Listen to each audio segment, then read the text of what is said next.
Padre, te damos gracias, gracias por tu presencia, gracias por permitirnos estar conectados en esta plataforma. Te entregamos el control, Señor, de todo este tiempo, que sea tiempo provechoso. Espíritu Santo de Dios, para que tú nos guíes, para que podamos aprender, para que podamos ser edificados, Señor, en cuanto a la sabiduría de las Sagradas Escrituras. Te entregamos este tiempo en tus manos, abre nuestro entendimiento y nuestro corazón. En Cristo Jesús. Amén y amén. Durante esta clase voy a ser muy enfático en tener las cámaras encendidas. Ya yo había hablado también con las personas de nuestra iglesia, también hablo con ustedes. Por aquí veo a unos usuarios con cámaras apagadas, Danilo, Samuel y Elizabeth. Les vamos a pedir el favor que mantengan sus cámaras encendidas. Vamos a entrar a abordar el tema el día de hoy, que es de biología bíblica. Y vamos a estar hablando entonces de cómo lograr diagnosticar cuáles son los casos espirituales, cuáles son los casos emocionales y cuáles son los casos de una realidad física. Si de pronto usted tiene alguna dificultad con mantener su cámara encendida, por favor comuníquese con sus pastores, siguiendo principios de obediencia, comuníquese con sus pastores, dígale, pastores, mire, estoy pasando por esta situación, pero les vamos a pedir que por favor usted encienda su cámara. Eso para que quede claro desde el inicio de la clase, y le voy a pedir el favor a nuestro monitor que por favor esté súper pendiente haciéndole seguimiento a que todos estén con la cámara encendida. Dejo allí la solicitud a Elizabeth y a Samuel. Ahí les mando la solicitud para que por favor y activen su cámara. Creo que Elizabeth va en el transporte porque ella Ok, estaba trabajando. Creo que ella es la del bus. perfecto. Entonces ya ahí yo dejo aquí la solicitud. Permítanme y me confirman si me están escuchando bien. Si se escucha bien. Sí, pastor. Yo escucho muy bajito. Ok, permítanme acá. Y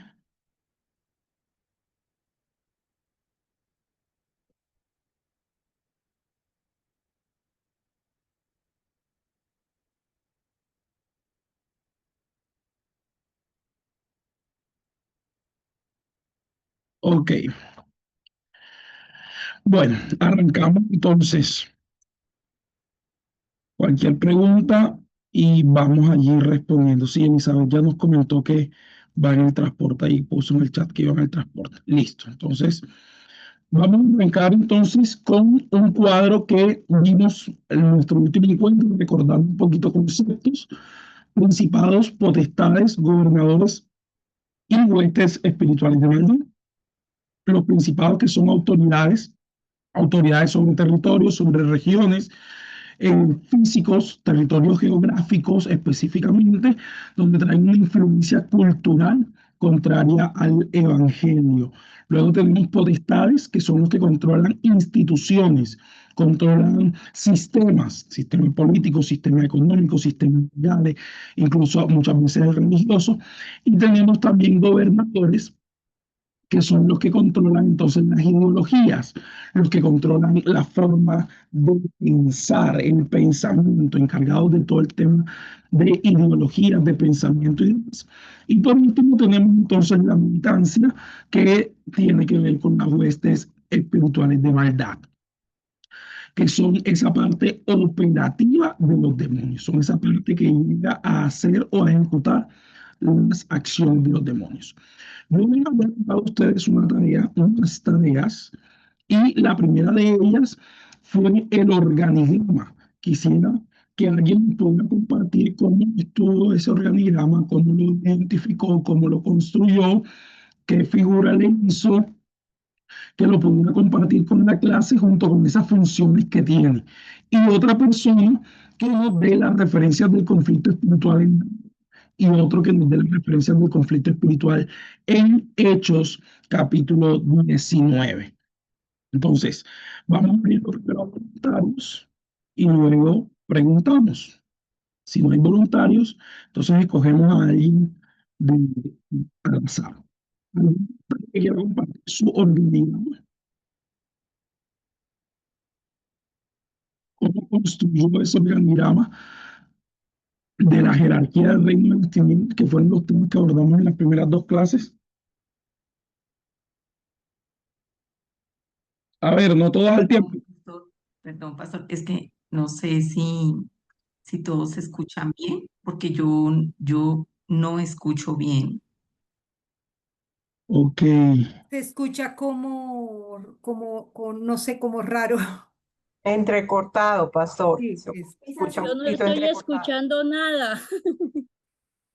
¿me escuchan mejor ahora? Ahora vamos a ver. ¿Ahora me escuchan mejor? Sí, Sí, pastor. señor.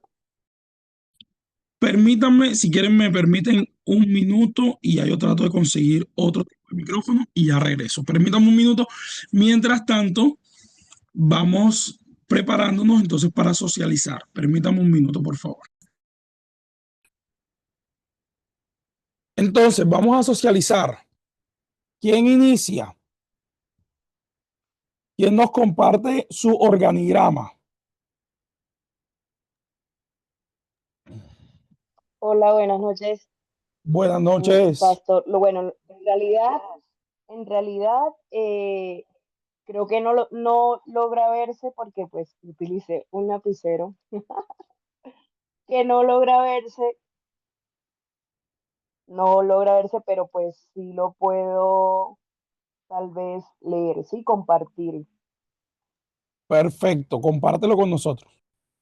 Ok, entonces, como título le coloqué El Reino de Tinieblas o también puse rango y o niveles, ¿sí? De las tinieblas. Entonces lo clasifiqué, parte de allí, los principados, las potestades, los gobernadores y las huestes espirituales. Entonces empecé con principados, eh, con el fundamento bíblico de Daniel 10, versículo 13, capítulo 10, versículo 13. Entonces, esto fue lo que escribí. Son autoridades territoriales, espirituales, gobiernan regiones, culturas, sistemas, y no atacan personas directamente, sino que controlan ambientes y mentalidades, ¿sí? Se manifiestan, bueno, también como ideología o religión falsa, anoté.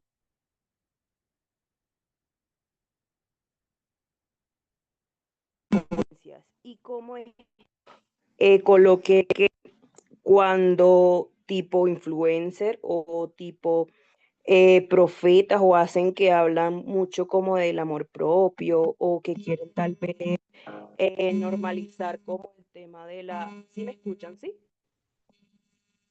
Ok. Se escucha. Como Sí, el acá se tema escucha. de que quieren como poner florecitas o hablar de manera como muy tapando el tema de todo el tema de la injusticia, o sea, quieren como opacar el bien o sí, no sé si me haga entender, ¿sí? Eso, bueno, luego pasé a potestades y tomé como, ver como el libro de Lucas, capítulo 4 versículo del 5 al 6. Entonces, estas son estructuras del reino caído. Dice, bueno, escribí, abren puertas espirituales, tienen como funciones ejecutivas, establecen legalidad para operar en personas y familias. Son como, anoté yo, son como ministros del mal que dan como órdenes específicas, ¿sí? Y están como bajo cobertura, es como una cadena, ¿sí? Están como bajo cobertura del principado. Entonces, como ejemplo puse eh, en nuestro país, ¿sí? Ahorita lo que es el tema de las leyes, la economía, y yo puse, ahora el aborto es legal, entonces algo normal hoy en día que el aborto sea legal. Ese fue mi ejemplo.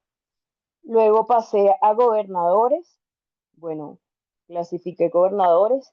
En Segunda de Corintios, capítulo 4, versículo 4, y no, dice, controlan la atmósfera cultural y moral del mundo.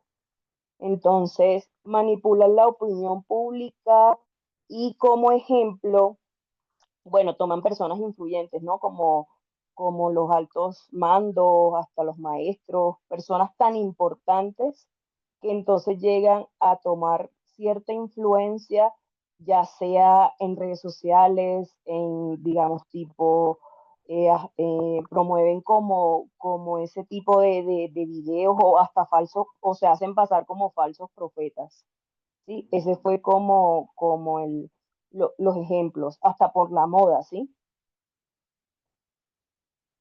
Eh, luego, em, sí, porque quiero explicar como de pronto esa parte, porque quieren es como tratarnos de dañar nuestra mente, ¿sí? Como cambiar en esa parte como la idea. Entonces, esa es como la influencia, las redes sociales, las personas que influyen, entonces como cambiarnos esa mentalidad.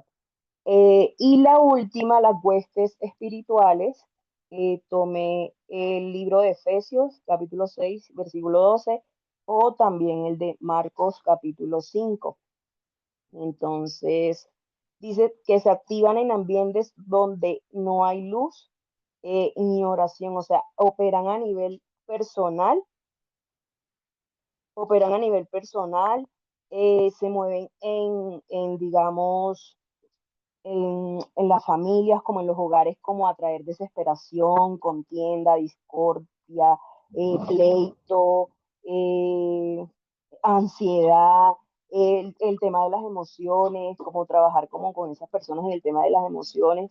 Entonces, si es en los jóvenes, como todo el tema de venir a mostrar a sus vidas o venir a traer la pornografía, y también, o sea, de pronto en los que sí, de pronto en la mente como que hay el dolor de cabeza o hay cualquier dolencia o algo así, pero siempre ahí el enemigo, siempre ahí está como trayendo a que no puedan o uno como avanzar, ¿sí? Bueno, y eso sería todo. Pues tengo otros apuntes, pero pues para que pase otro hermano. Perfecto, muchas gracias. Muchas gracias, Tati. Creo que está bastante claro y quiero caracterizar algo, y es que la diferencia que hay entre el uno y el otro lo hace es la influencia, el grado de influencia.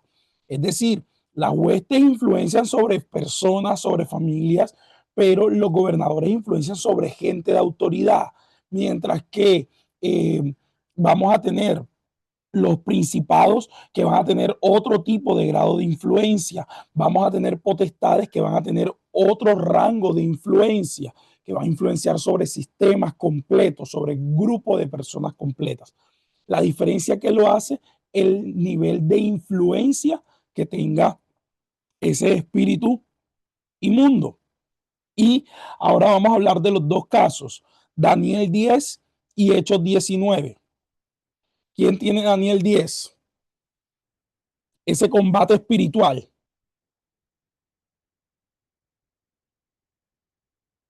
O Hechos 19, cualquiera de los dos.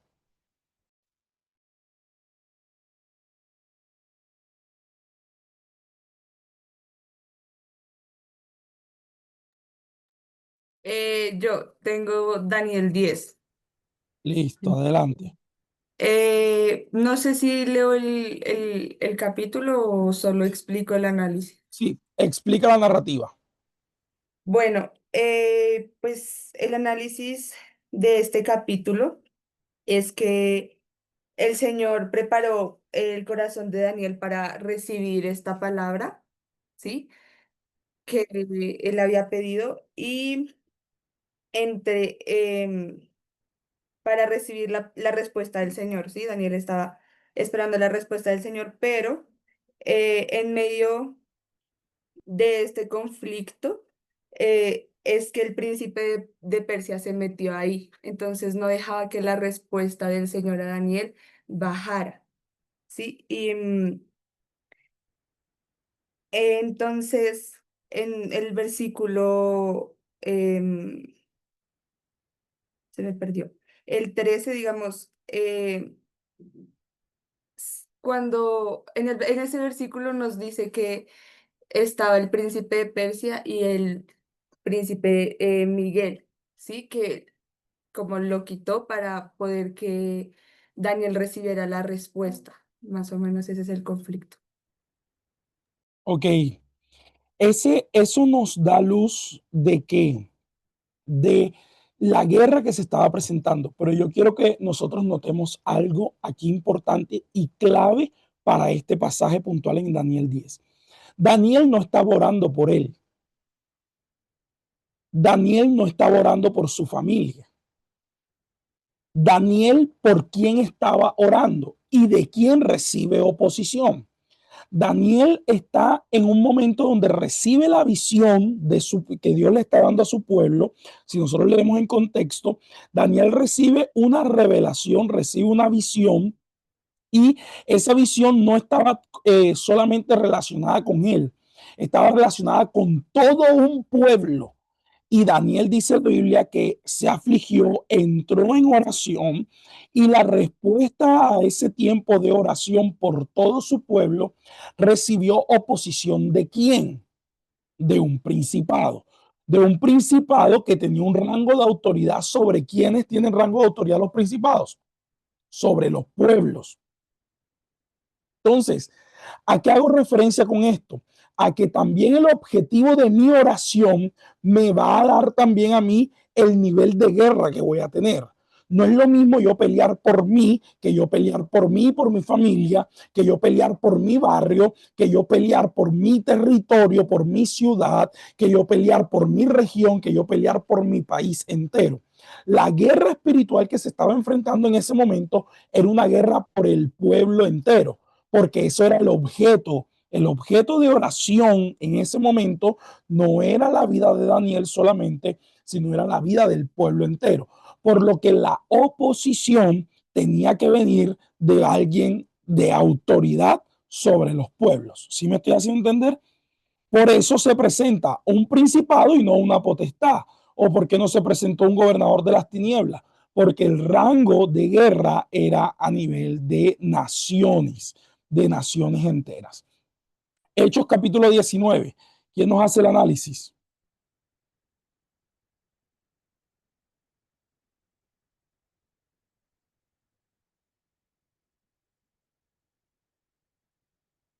Hechos 19.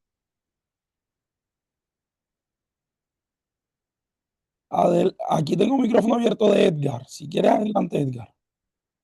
Bueno, yo lo que entendí de Hechos 19 fue la forma en que Pablo llega y empieza a predicar y logra bautizar en el Espíritu, o sea, el Espíritu Santo, el poder que él tiene.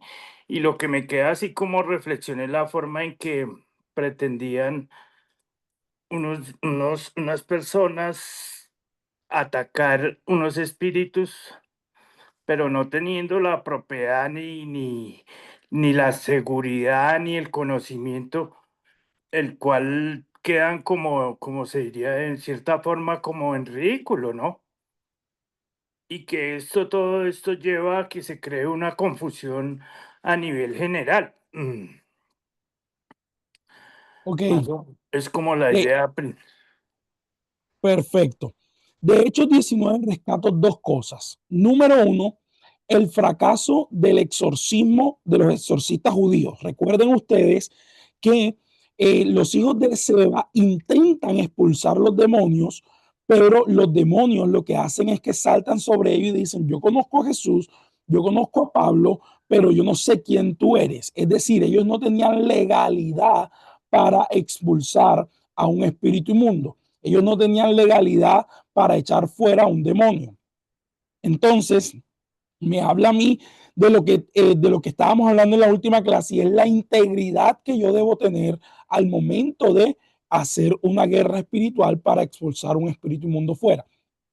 Pero también resalto otra cosa del capítulo que está en los versículos 18 al 20, y es el tema de las artes mágicas. cómo la gente estaba acostumbrada a practicar la magia en Éfeso y empezaron a convertirse al cristianismo, renunciando a la hechicería, a la idolatría. Y esto habla del poder del evangelio por medio también de la predicación, pero también por medio de la autoridad que se tiene al enfrentar al mundo espiritual.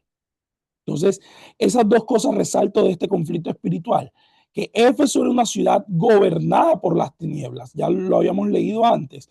Éfeso era una ciudad gobernada por las tinieblas, pero el apóstol llega y cuando llega establece el reino de tal forma que se hace evidente el poder de Dios por encima de la cautividad.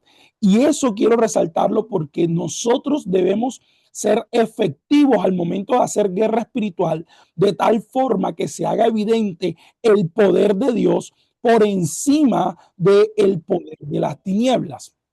Tiene que hacerse evidente que el evangelio, la verdad del evangelio, cambia, transforma, liberta, sana.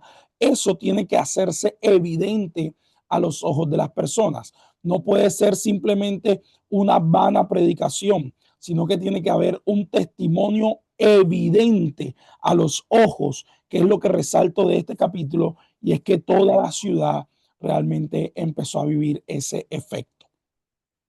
La escritura nos habla de que las tinieblas, los espíritus inmundos, los espíritus malignos, los demonios, que es el nombre técnico que hay que darle, no son aislados. Ellos tienen unas asignaciones. Y lo primero que vimos en este módulo es que son un ejército que tiene una estructura que funciona por jerarquías, que funciona por niveles de autoridad. Ahora, esta organización es fundamental para entender cómo operan los espíritus inmundos, en qué orden operan y cuál es su misión o su asignación. Ya vimos que el apóstol Pablo nos mencionó 4 rangos específicos: principados, potestades, gobernadores y las huestes espirituales. Aprendimos que cada uno tiene una función particular, cada uno tiene un nivel distinto de autoridad. Pero ¿qué pasa con esto? Dentro de esta organización espiritual, que es como una organización militar, tal como un ejército militar, existe una cadena de mando clara, donde las órdenes fluyen desde Satanás, que la Biblia lo cataloga como el príncipe de este mundo, desde Satanás hacia los subalternos, para ejecutar todas las estrategias demoníacas, para cumplir todas las misiones o todas las asignaciones que hayan sido entregadas. Entonces, los espíritus inmundos o los demonios tienen una asignación clara. No son asignaciones confusas, son asignaciones claras, son asignaciones directas. Por mucho tiempo se ha debatido los términos de espíritu de, y yo quiero clarificar eso para ustedes. Cuando uno dentro del lenguaje habla de un espíritu de cualquier característica, de cualquier asignación, más que la identidad de ese espíritu, se está hablando de la asignación que tiene ese espíritu. ¿Cómo así, pastor? Hablamos muchas veces de espíritu de suicidio, por ejemplo. No sé si usted alguna vez lo ha escuchado hablar. No, que esa persona está siendo atacada por un espíritu de suicidio o tiene un espíritu de suicidio. Esto no se debe interpretar como que hay un espíritu inmundo que se llame suicidio, porque no existe en la literatura bíblica ni en la literatura extrabíblica existe un espíritu que se llame suicidio. Lo que nos están hablando no es de la identidad del espíritu, sino de la asignación del espíritu. Y ahí tenemos que cambiar un poquito el chip. En los espíritus tienen asignaciones, tienen misiones. Cada espíritu tiene una misión diferente, una misión asignada por Satanás. Satanás asigna esa misión sobre esa persona, sobre esa familia, sobre ese territorio, sobre esa nación, sobre un sistema en particular. Se asigna una misión. Esa misión debe ser cumplida por ese espíritu, y si no la cumple, entonces ese espíritu vive consecuencias por no cumplir esa misión. El relato bíblico indica que cuando un espíritu inmundo, por ejemplo, cuando una hueste espiritual sale de un cuerpo, dice que es llevado a las zonas desérticas y allá es azotado, allá es castigado. ¿Es castigado por qué? Porque fracasó en la asignación que se le entregó. Ahora, esa asignación se cumple de manera coordinada. Es decir, el enemigo no ataca simplemente de manera directa o de frente. Hay un ataque integral. Y ese ataque integral abarca todas las áreas. Ese ataque que tiene las tinieblas abarca todas las áreas. Abarca áreas profesionales, sociales, culturales, espirituales, personales, interpersonales. Abarca todas las áreas de tal forma que la persona que está siendo atacada por una asignación espiritual percibe en todas las áreas de su vida el mismo ataque. Y usted percibe que en todo lo que usted hace, en todo lo que usted emprende, hay un mismo patrón de comportamiento. ¿Por qué se da ese patrón? Porque hay un ataque integral. ¿Contra qué? Contra el propósito de Dios en la tierra. Entonces, esa asignación que tiene ese espíritu, más que una identidad, le otorga una misión. Hablamos de espíritu de suicidio, que estamos hablando, de que hay una asignación sobre una persona donde Satanás todo el tiempo le va a inducir a pensamientos de este tipo, del suicidio, por ejemplo. Entonces, donde va, se va a convertir en un detonante cualquier acción, cualquier pensamiento, cualquier cosa que no le guste, inmediatamente él va a entrar a infiltrar para cumplir su misión o para cumplir su asignación. Ahora, cuando nosotros reconocemos esto, sobre todo cuando hacemos intercesión, que la intercesión para mí es una de las armas más directas con este tema en la guerra espiritual. Un intercesor siempre debe ser un guerrero, ¿no? Siempre debe estar claro en este mundo espiritual. ¿Por qué? Porque la intercesión es un arma espiritual de largo alcance. Ya aprenderemos eso más adelante. Las armas espirituales, hay armas espirituales de corto alcance y hay armas espirituales de largo alcance. La intercesión es un arma espiritual de largo alcance. Quien identifica la operación o la asignación de un espíritu inmundo sobre una persona deja de estar orando por incidentes aislados, deja de estar orando por acciones aisladas y empieza a orar por el plan estratégico que tiene el enemigo contra esa persona. Entonces deja de estar orando el intercesor o quien intercede, deja de estar orando porque la persona se siente traicionada y empieza a orar porque hay una asignación espiritual para que todo en la vida de esa persona fracase.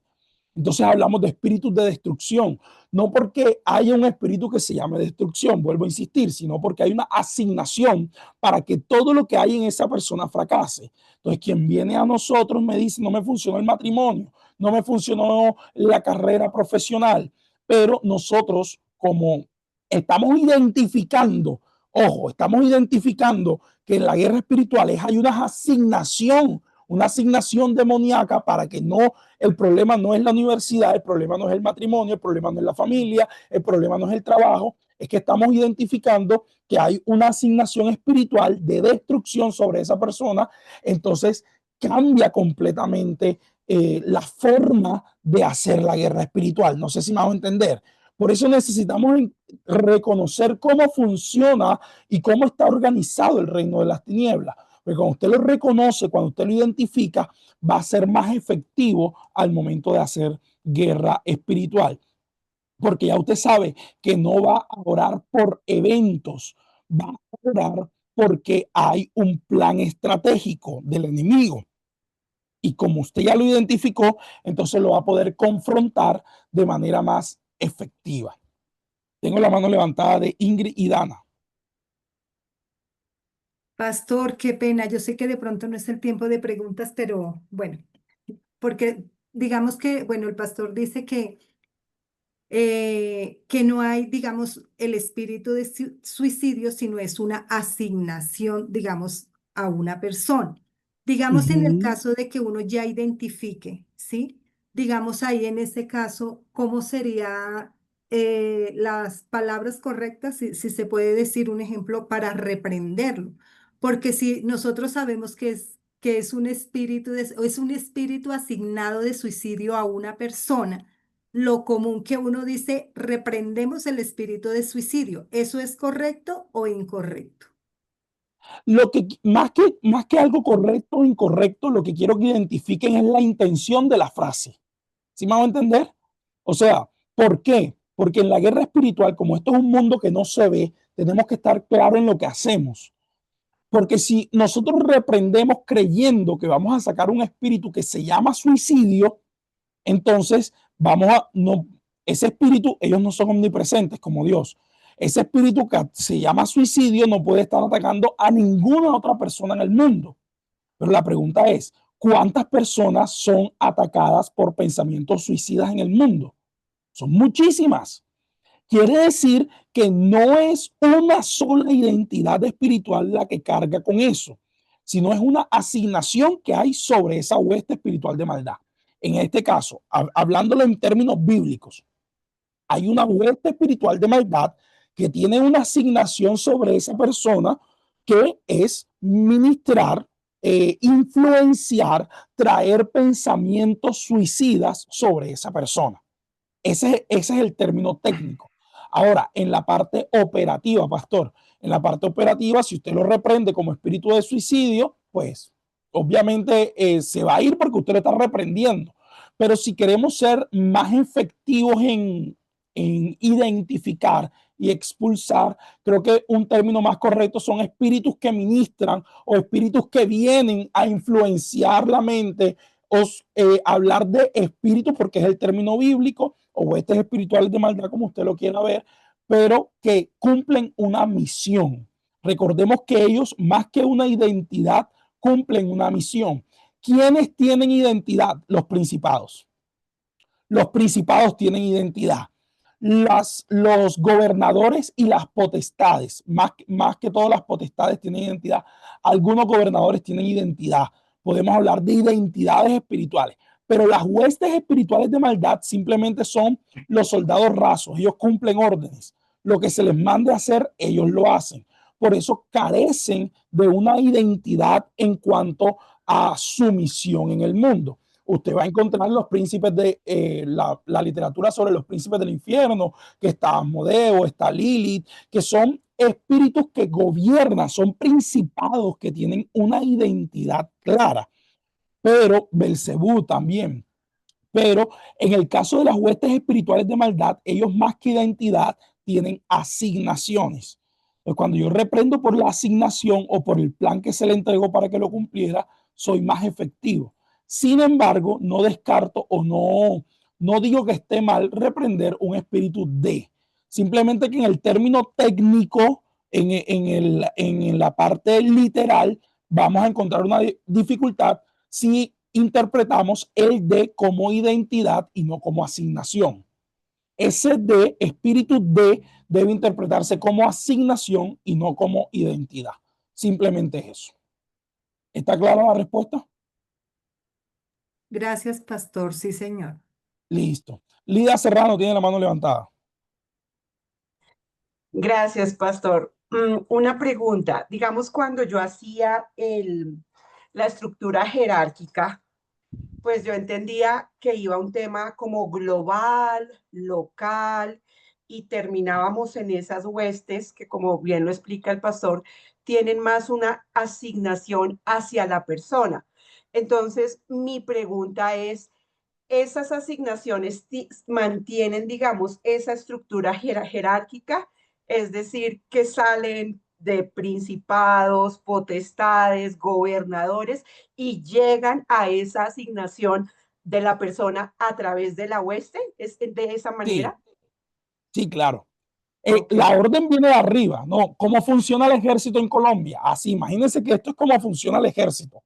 Ningún soldado cumple una orden por sí mismo. Todo lo que el soldado hace viene de arriba.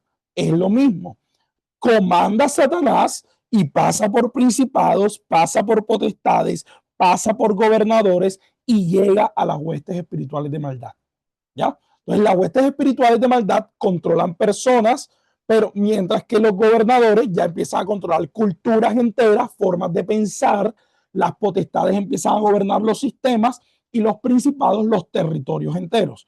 Entonces hay usted entra, por ejemplo, a un barrio de su ciudad y usted dice, aquí algo pasa. Nos pasó en Bogotá, la última vez que estuvimos, no conocíamos el sector del Bronx ni nada de eso y pasamos por ahí en el carro y yo dije enseguida, aquí algo pasa. ¿Qué es esto? ¿Dónde estamos? Y todo el mundo volteaba y miraba y decía, ¿dónde estamos? Y bueno, fue cuando nos explicaron, no, mira, esto que ven aquí es el Bronx y todo. Se siente en el ambiente que hay un gobierno espiritual de maldad sobre ese lugar. Entonces, lo que toda persona que esté en ese territorio, que no tenga a Dios en su corazón, va a ser influenciada por todas las huestes espirituales de maldad que operan en ese territorio. Entonces, ¿a cuál va a ser la asignación de esas personas? ¿A qué los va a llevar? A lo que opera en ese territorio. No los va a llevar a algo que opere en otro lugar, sino a lo que opera en ese territorio. Porque ellos funcionan por jerarquías. Ahora, reconozco entonces también que hay un tema de asignaciones territoriales y funcionales, que era lo que les hablaba ahorita. Todo el reino de las tinieblas, donde hay principados, donde hay potestades, todos tienen un dominio. A las tinieblas se les fue entregado un dominio y un control específicamente sobre este plano físico. Se les fue entregado ese control. Ahora, ese control que se les fue entregado fue quitado o abolido por la sangre de Cristo. Pero toda persona que no está en Dios sigue bajo ese dominio o sigue bajo ese control. Por lo que tenemos que entender entonces que las tinieblas tienen un grado de influencia en los territorios y tienen un grado de influencia en las asignaciones sobre cada persona. Antes de llegar a Cristo, todos nosotros teníamos una influencia de tinieblas en algún área de nuestras vidas. En algún área de nuestras vidas. Éramos gobernados por las tinieblas. Eso es lo que dice la Biblia cuando dice que éramos hijos de desobediencia. ¿Por qué? Porque éramos gobernados por tinieblas, hacíamos lo que nos daba la gana, estábamos sujetos a nuestras pasiones, estábamos sujetos a nuestros delitos. Ahora, así como las tinieblas gobiernan, así también tenemos un sistema humano que nos gobierna. Entonces, esos dos sistemas de gobierno se entrelazan y es cuando entonces los principados y las potestades, que son los de más alto rango, empiezan a influir sobre gobernantes, empiezan a influir sobre sistemas políticos, empiezan a influir sobre decisiones nacionales y caen las regiones y empiezan, usted nota que en regiones, por ejemplo, de nuestro país, prevalecen estructuras criminales. En ciertos sectores de nuestro país prevalecen ciertas conductas específicas de corrupción, de terrorismo. En ciertos sectores de nuestro país prevalecen ciertas conductas de prostitución. A los niños, por ejemplo, como pasa en las ciudades más turísticas de nuestro país. ¿Por qué? Porque se mezcló el reino de tinieblas con el reino o el gobierno humano. Esa mezcla de esos dos gobiernos entonces trae una decadencia espiritual sobre el territorio. El territorio es sujeto a eso, a ese espíritu. ¿Por qué? Porque el gobernador de ese territorio, que es la autoridad física, se unió con el principado y la potestad que opera en el territorio, que es la autoridad espiritual. No sé si me hago entender. Entonces, en Colombia, por ejemplo, coloquemos ejemplos, siendo apolíticos, aclaro. En Colombia tenemos un presidente, tenemos gobernadores, tenemos alcaldes. Esa autoridad que nosotros tenemos, si no pertenece al reino de Dios, se ha unido automáticamente al reino de tinieblas. Lo que va a llevar que en nuestros territorios haya un gobierno de tinieblas por naturaleza. Entonces es allí donde se tiene que levantar el pueblo de Dios para establecer el gobierno de Cristo por encima del gobierno que han establecido nuestras autoridades, tanto terrenales como ese dominio que se le entregó a las tinieblas sobre la tierra. Entonces, sí hay una asignación territorial clara, hay un dominio cultural claro sobre nuestro país, sobre nuestras ciudades, sobre nuestros barrios incluso. Cada barrio tiene asignaciones territoriales donde se cumplen misiones. Usted lo ve, hay barrios donde se dedican al tráfico de drogas. Usted ve que hay barrios donde todas las niñas, por ejemplo, tienen tendencia a la prostitución, donde todos los jóvenes tienen tendencia a convertirse en sicarios, en delincuentes. Usted dice, hay un gobierno de tinieblas en ese lugar. Usted ve barrios donde hay una gran tendencia a que ningún matrimonio funcione, donde hay tendencias a que las personas se suiciden. Lugares en Barranquilla lo tenemos, un centro comercial donde es impresionante, donde las personas van a suicidarse. Y hay un gobierno de tinieblas sobre ese territorio. No sé si me estoy haciendo entender, porque la autoridad física de la tierra se unió con la autoridad espiritual y trajo poder sobre ese territorio a todos los principados y potestades que ahí operaban. Tengo la mano levantada de Edgar Serrano. Sí, la pregunta es, ¿esa unión de gobernadores se da por voluntad? O sea, ¿hay que buscarla, hay que condicionarla o se puede dar o sea, como espontánea, como por situaciones? Esa unión O se sea, da por por decir, naturaleza. el gobierno actual tiene que buscar eso, tiene que buscar esa alianza que hace con... Ok, ya le entendí la pregunta. No, esa unión se da por naturaleza. Ya, Es decir, recuerden ustedes que nosotros hay algo que de pronto tiene un poquito más que ver con la antropología que con la guerra espiritual, pero lo explico rápidamente. El hombre, su naturaleza es de ser caído. Está desconectado de Dios por naturaleza. Él en sí mismo tiene una naturaleza pecaminosa.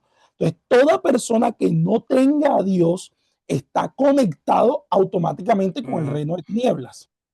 Entonces, les voy a colocar un ejemplo más simple para después poderlo magnificar. Yo, Juan Camilo Cuello, pongamos el ejemplo, no estoy conectado con el reino de Dios, pero me casé. Y sobre mí hay digamos, hay una asignación espiritual de, no sé, problemas almáticos. Soy depresivo, sufro de ansiedad, tengo baja autoestima. Yo me casé. Por orden espiritual, yo como hombre soy autoridad en mi casa. Yo tengo mi esposa, estamos en el mismo nivel delante del Señor, nos sujetamos los unos a los otros, pero soy autoridad en mi casa. Tenemos hijos. Yo soy hombre caído. ¿Qué va a pasar en el mundo espiritual? Como mi naturaleza tiene un vínculo con esa hueste espiritual que está asignada sobre mí para tener problemas almáticos de ansiedad, de depresión, de baja autoestima, demás, mi familia, toda mi familia, porque yo soy la cabeza, ¿no? Y primero entra por la cabeza. Toda mi familia va a estar sujeta a la asignación de esa hueste espiritual que está sobre mí. Entonces mis hijos van a sufrir lo mismo que sufrí yo y van a pasar por lo mismo que pasé yo. Y entonces mi esposa va a empezar a sufrir lo mismo que estoy sufriendo yo. ¿Por qué? Porque como autoridad yo le estoy dando legalidad a esa hueste espiritual a que opere. Ahora vamos a llevarlo a lo macro. Si nuestro presidente, si nuestro alcalde, si nuestro gobernador no está en el reino de Dios, sino que por naturaleza, por ignorancia o por decisión propia, está en el reino de tinieblas, ¿qué va a pasar? Él le está dando legalidad a que las huestes espirituales y los potestades y gobernadores que gobiernan en nuestro territorio tengan legalidad para operar en nuestra ciudad, en nuestro país, en nuestras regiones. ¿Sí me hago entender? sí, sí. Perfecto. Ingrid tiene la mano levantada. Pastor, una duda. Bueno, no una duda, sino, bueno, una aclaración. Digamos, cuando hablamos de asignaciones territoriales, ahí se incluyen iglesias. ¿Cómo así? Digamos que sean espíritus asignados a iglesias, digamos, en ciertas áreas digamos, Un ejemplo, dentro de las iglesias se pueden asignar espíritus, un ejemplo, a jóvenes, a matrimonios, ¿sí? Ok, ¿hay asignaciones espirituales que atacan las iglesias? Sí. Ahora, ¿cuáles serían? Vamos a aplicar lo que estamos aprendiendo. Serían huestes espirituales de maldad, serían gobernadores, serían potestades. ¿Qué sería lo que afecta o lo que se impone sobre un ministerio? No estamos hablando de una persona, estamos hablando de un ministerio. ¿Cuáles son los espíritus asignados? ¿En qué rango están? ¿Quién me dice? ¿En qué rango? ¿Cuál es el nivel de jerarquía? Porque si hay asignaciones espirituales que atacan ministerios. Por ejemplo, hay ¿Sería un ministerios que son principado? principados, Una potestad, una potestad. una potestad. Ok, principado o potestad. ¿Quién da más? Gobernadores de tinieblas. Gobernadores. Ok. Son huestes. Huestes. Ok.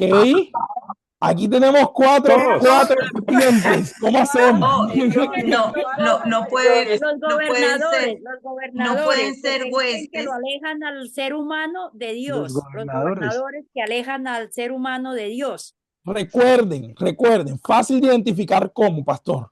Número uno, huestes no pueden ser ¿por qué? Porque afectan personas. Van directo a personas, a grupos, a familias, pero de manera individual, a cada quien de manera individual. No pueden ser huestes. Descartamos huestes. Nos quedamos con principados, con potestades y con gobernadores. Principados atacan a qué? ¿Dónde operan? Territorios generales, naciones enteras. Operan naciones enteras. Entonces, podemos hablar de Colombia, por ejemplo, la iglesia de Cristo en Colombia es atacada por algo en particular. Listo. Podemos hablar de que es un principado el que opera. Estamos hablando de un principado. Les voy a colocar un ejemplo. En Europa, por ejemplo, actualmente en Europa, la iglesia de Europa está siendo atacada por todo este movimiento del positivismo filosófico, está siendo atacada por eso. Entonces la iglesia en Europa está enfrentando ahorita mismo un gran problema de crecimiento. ¿Por qué? Porque la gente está racionalizando la fe. Entonces el evangelio dejó de ser fe y se convirtió en razón. Eso está pasando en Europa. Y ya no estamos hablando de cristianismo, por ejemplo, en Europa no se habla de iglesias cristianas, en Europa se habla de iglesias postcristianas. Entonces ya el cristianismo no es suficiente, sino que ellos reformaron el cristianismo y crearon una nueva forma de fe. Entonces, eso está pasando a nivel de continente entero, está pasando eso en Europa. Entonces, ahí podemos hablar de un principado. Estamos hablando de un principado. Ahora, gobernadores, ¿quiénes son? Los gobernadores controlan sistemas completos. No estamos hablando de instituciones, no estamos hablando de culturas, de visiones, estamos hablando de sistemas completos.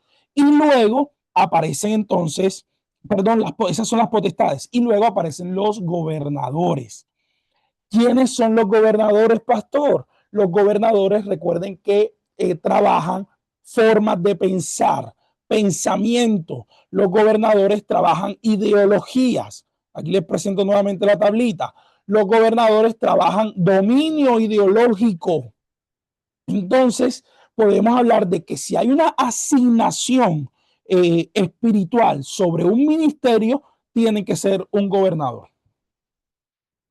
Tiene que ser un gobernador de la hueste, un gobernador de las tinieblas. Lo que ataca a un ministerio en específico debe ser un gobernador.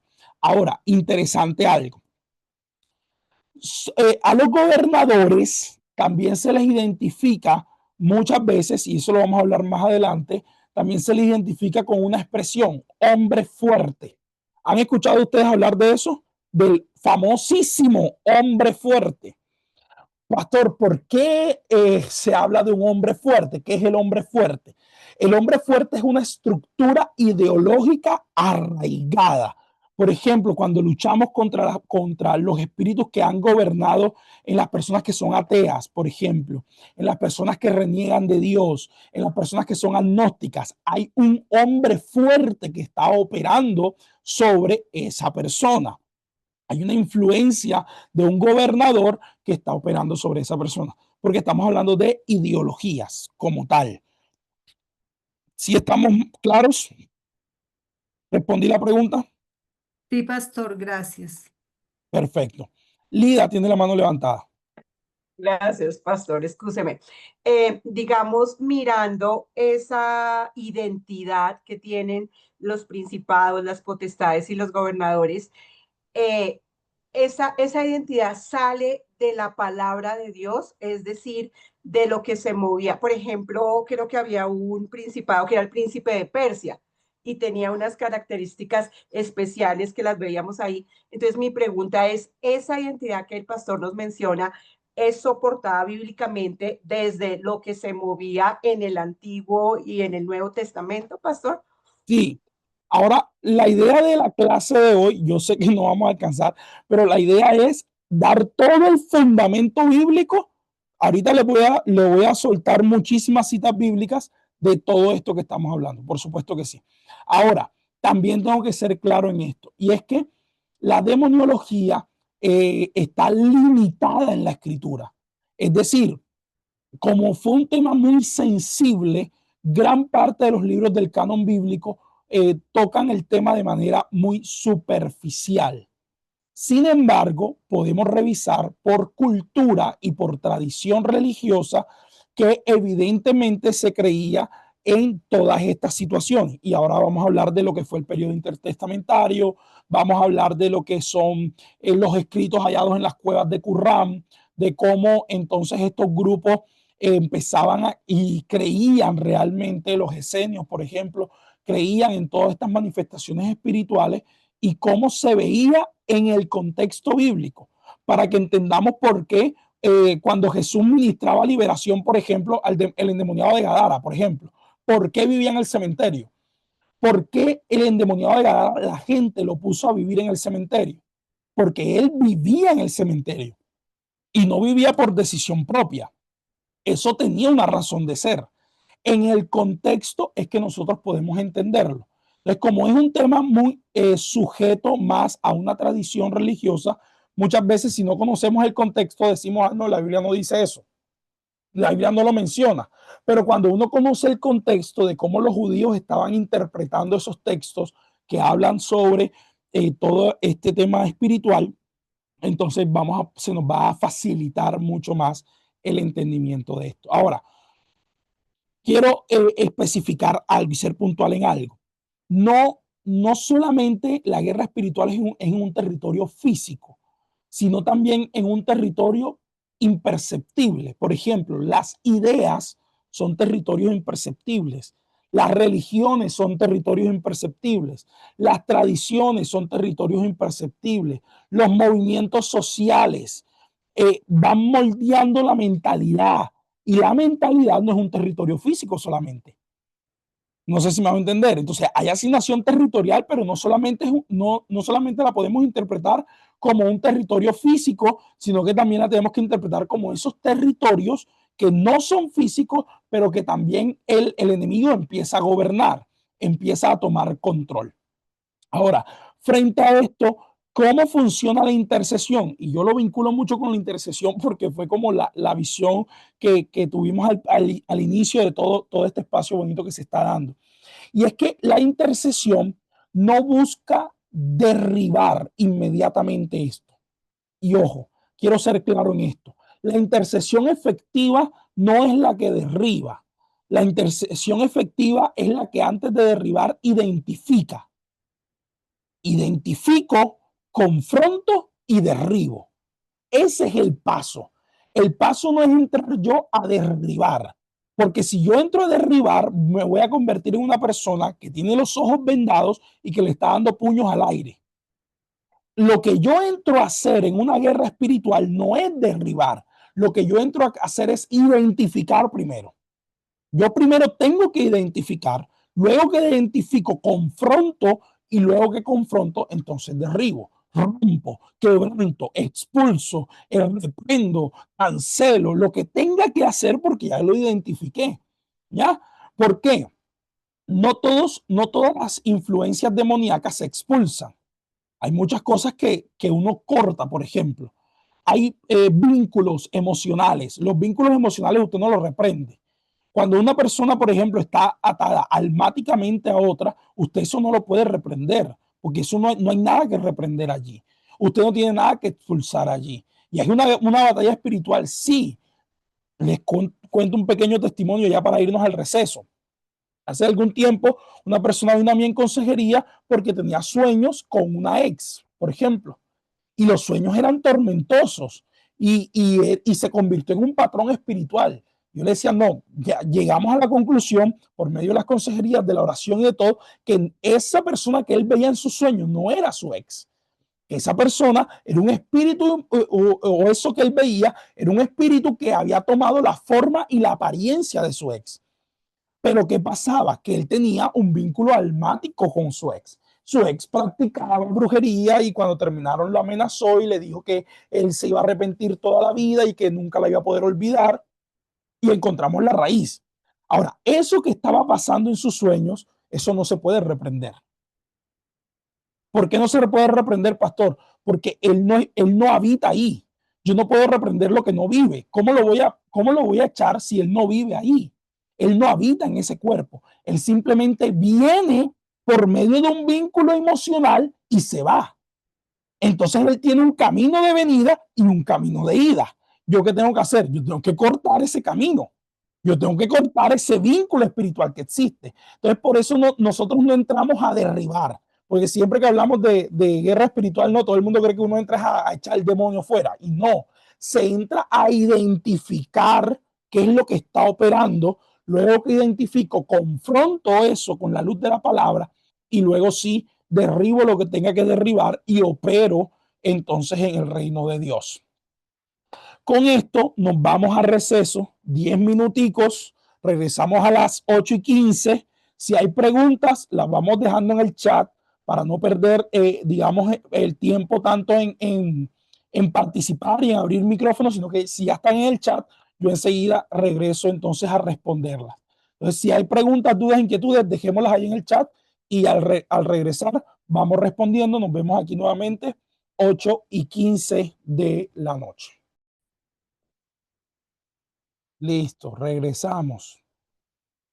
Vamos activando nuevamente nuestras cámaras y vamos a ir respondiendo preguntas. Aquí tenemos varias preguntas para responder.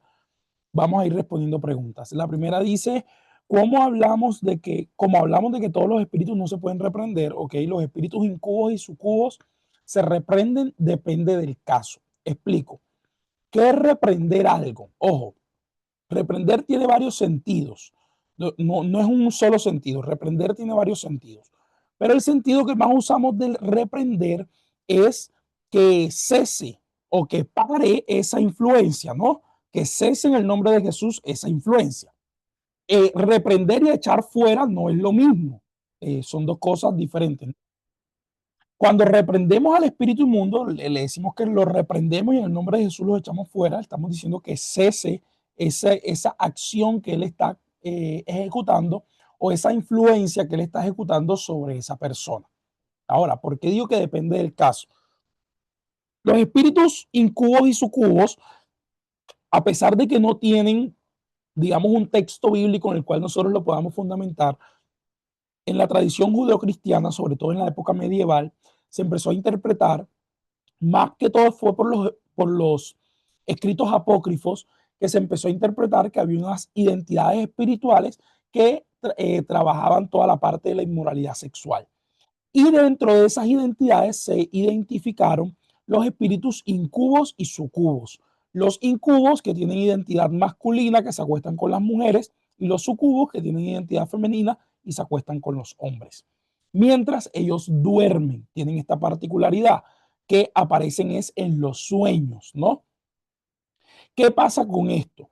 Debemos identificar si es una posesión, si es una influencia, o si simplemente es un ataque directamente del enemigo. Entonces, depende de eso, vamos a nosotros poder tocar el tema si podemos reprenderlos o no. ¿Por qué? Si la persona, por ejemplo, como en el caso que les estaba contando antes de irnos al receso, si la persona lo que está recibiendo es esta influencia por medio de una persona que tiene un vínculo almático y que es el vínculo almático lo que está trayendo este problema, entonces la reprensión no sería lo ideal. ¿Por qué? Porque el espíritu inmundo no tiene influencia sobre él en otra área.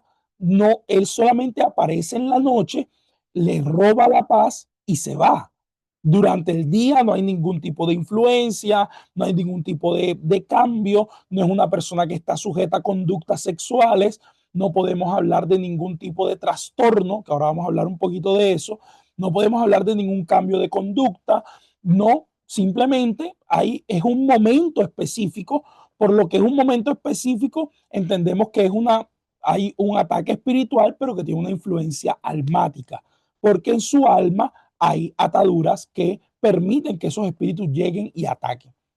Por lo que en ese momento se corta, se suspende y se puede utilizar el término reprender, pero más para cortar esa relación almática que existe, ¿no? No para echarlo fuera porque él no habita allí, no lo puedo echar fuera, no lo puedo pedirle que deje de atormentarlo porque simplemente él llega en una misión puntual y específica. Entonces depende del caso. Hay otros casos en los que estos espíritus incubos sí viven con esa persona. Entonces ya ellos habitan y esa persona ya empieza a tener pensamientos, imaginaciones, mucha gente los ve, mucha gente duerme con ellos, se les sienta en la cama, ellos donde ellos están se les sientan al lado, ya es diferente. Entonces depende del caso si podríamos reprenderlos o no, hay que identificarlos. Segunda pregunta, pastor, ¿está bien en medio de una liberación decir atamos, enmudecemos, enseguecemos, ensolecemos al hombre fuerte? También sí se puede hacer, depende de lo que esté haciendo el hombre fuerte, a qué viene el hombre fuerte. Ahora, el hombre fuerte, la misión nuestra es derribarlo. El hombre fuerte se derriba. ¿Por qué lo debemos derribar?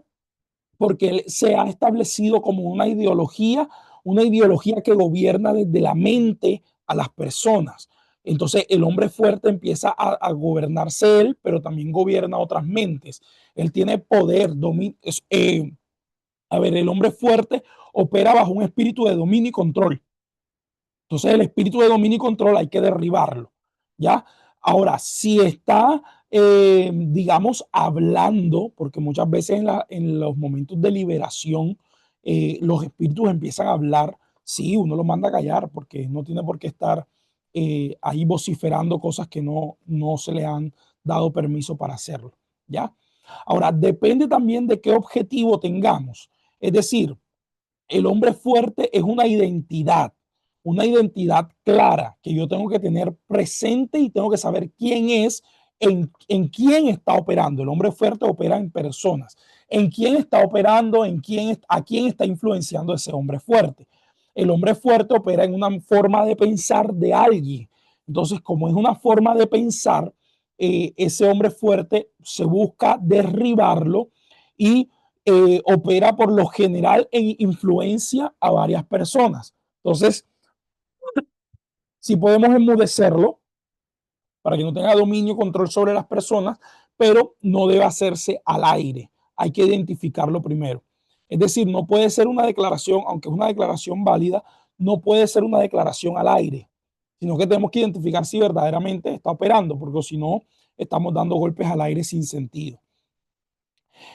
Acá hay otra pregunta y es ¿cómo diferenciar un espíritu de adivinación a un don de profecía?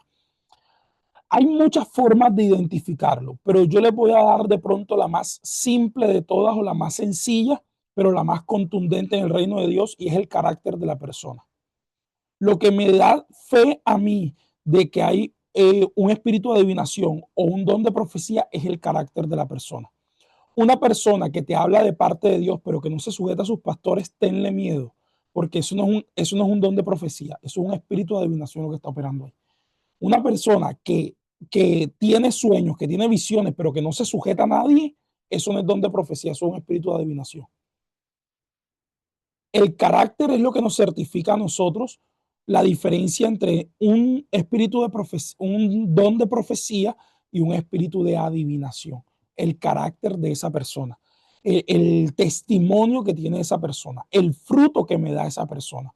¿Por qué se los digo? Porque el que opera bajo el espíritu de adivinación siempre está buscando la gloria propia. Por eso no le gusta sujetarse a nadie. El que opera bajo el espíritu de adivinación es una persona problemática, conflictiva, es una persona difícil de pastorear, es una persona que es difícil que tenga un líder encima, porque él siempre está hablando de parte de Dios, habla de parte de Dios, habla de parte de Dios, aparentemente, habla de parte de Dios, habla de parte de Dios, y nadie le habla a él, porque él o ella es la que habla de parte de Dios. Todo el mundo está por debajo de él. Eso es un espíritu de adivinación. Mientras que el don de profecía no. El don de profecía identifica la voz de Dios. Quien escucha la voz de Dios identifica cuando Dios habla a través de otra persona. Eso es un principio claro. Lo mismo quien tiene la unción.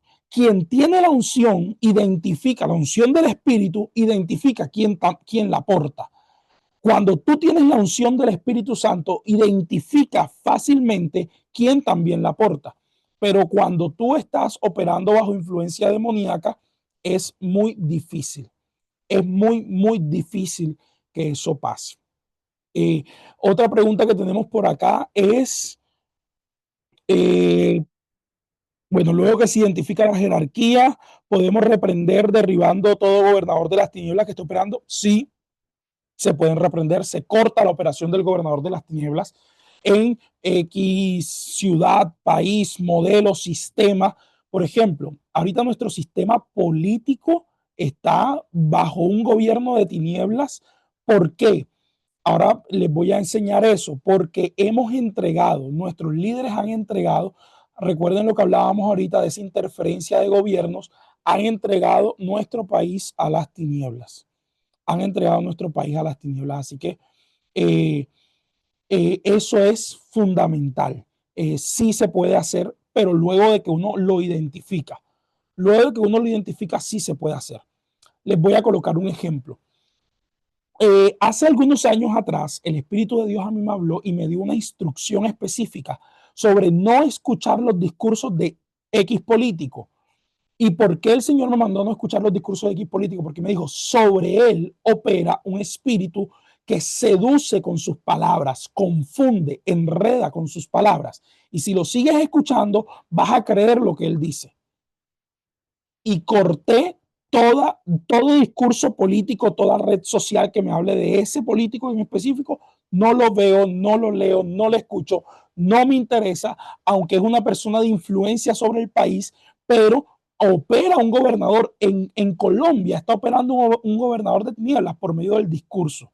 Los discursos están confundiendo, enredan a la gente está enceguecida porque presta su oído a cualquier discurso político y andamos enredados, me disculpan el término, entre las patas de los caballos porque le andamos creyendo a cualquier político que habla bonito y que nos pinta un país bonito y estamos poniendo nuestras esperanzas en los líderes políticos y nos estamos desviando del propósito original. Entonces, cuando uno identifica al gobernador de las tinieblas, es fácil porque de ahí para allá usted lo reprende, usted lo desautoriza y usted empieza a batallar contra eso. Entonces, claro que sí, se puede reprender. Hablemos un poquito de demoniología bíblica, ¿no? Ya hablamos del reino de tinieblas, pero vamos a hablar de demoniología bíblica. Voy a colocar fundamento bíblico y voy a hacer de pronto un poco bastante rápido en esto, pero les voy a pedir que por favor usted lo lea, que deguste de la palabra de Dios, que no solamente sea un tema aquí que veamos los versículos. Ahí hay muchísimos versículos y de pronto hacer un estudio profundo de cada uno nos va a tomar bastante tiempo, pero voy a tratar de ser lo más enfático posible y lo más explícito posible. La Biblia nos habla de varias cosas. Número uno, nos habla de un consejo espiritual, un consejo divino, ¿no? Una reunión divina donde sobre cada nación y si alguien puede ir buscando Deuteronomio 32, 8 y 9, sobre donde cada nación se establece un gobierno espiritual, sobre donde cada tribu se establece, eso se llaman las cortes espirituales, donde cada tribu se establece un reino espiritual, ¿no? Entonces, cuando la Biblia habla acerca de esto, yo sé que la Reina Valera habla acerca de los hijos de Israel, que es lo que habla el texto masorético. El texto masorético interpreta ese versículo como los hijos de Israel. Si alguien lo puede leer, por favor. Dice, Deuteronomio 32, 8, 9 dice, cuando el Altísimo hizo heredar a las naciones, cuando hizo dividir a los hijos de los hombres, estableció los límites de los pueblos según el número de los hijos de Israel, porque la porción de Jehová es su pueblo, Jacob la heredad que le tocó. Entonces, cuando nosotros leemos esto, fácilmente nosotros podemos decir, ok, hay una asignación territorial acorde a qué? Acorde a la cantidad de personas que había. Pero cuando nosotros leemos el texto en hebreo, cuando nosotros nos vamos al hebreo, van a aparecer dos palabras hebreas claves. Bene Elohim. Bene Elohim debe leerse como Elohim, es el término que se utiliza para Dios, es un plural, ¿no? Pero el que utilizamos para Dios. Y Bene es hijo. Esa palabra, eso que dice allí, que de los hijos de Israel, debería realmente traducirse como los hijos de Dios. Es una traducción que se debería hacer originalmente a ese texto bíblico. Cambia completamente el sentido. ¿Por qué? Si nosotros lo leemos, vamos a leerlo en Deuteronomio 32, pero vamos a leerlo en el sentido, no vamos a leerlo como hijos de Israel, y por favor usted tenga su Biblia ahí a la mano para que podamos llegar a esta conclusión, sino vamos a leerlo como los hijos de Dios. Si usted se va a Deuteronomio 32, permítame, acá lo tengo a la mano, dice, releyéndolo, dice, cuando el Altísimo hizo heredar a las naciones, como cuando hizo dividir a los hijos de los hombres, estableció los límites de los pueblos según el número de los hijos de Dios. Entonces, ya ahí cambia completamente el sentido del texto, porque ya no lo podemos interpretar como que de acuerdo al tamaño de la nación, así le entregaron un territorio, así le entregaron un límite. Lo que nos propone Deuteronomio entonces es que hay una asignación de seres espirituales sobre Israel, sobre cada tribu había una asignación de seres espirituales que estaban vinculados a qué? A la soberanía de Dios, por supuesto, pero que también estaban vinculados a los pueblos, a los territorios. Esta palabra hebrea, Bene Elohim, es la misma palabra que aparece. Usted sabe cuando habla en Génesis que los hijos de Dios se acostaron con las hijas de los hombres. Cuando habla en el capítulo 6 de Génesis que los hijos de Dios se acostaron con las hijas de los hombres, en el versículo 1 específicamente, está utilizando el mismo término Bene Elohim, que no están hablando de personas humanas, están hablando de seres espirituales, están hablando de ángeles. Ángeles en este caso caídos que se acostaron con los hijos de los hombres. Lo mismo está utilizando el relato en Deuteronomio cuando nos está diciendo que sobre los territorios se asignaron entonces ángeles. Hay una asignación espiritual sobre cada territorio.